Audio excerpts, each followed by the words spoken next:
টিয়া পাখি কথা বলতে ভালোবাসে, কিন্তু লিখতে পারে না। মিঠু, কেমন আছো? ভালো করে কথা বলো। না। জঙ্গলের স্কুলে একদিন বানান পরীক্ষা।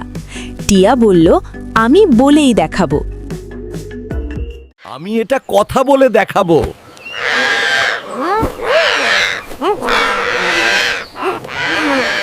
টিয়া পাখি গান গেয়ে স্কুলে বানান বলল। সব জন্তু তা মুখস্থ করে ফেলল। A-N-I-M-A-L. Now everyone repeat after me.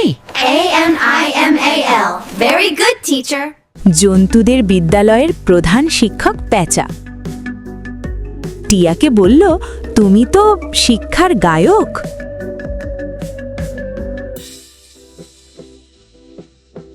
এই গল্প থেকে শিখলাম, শেখার উপায় যত ভিন্ন তত মজার।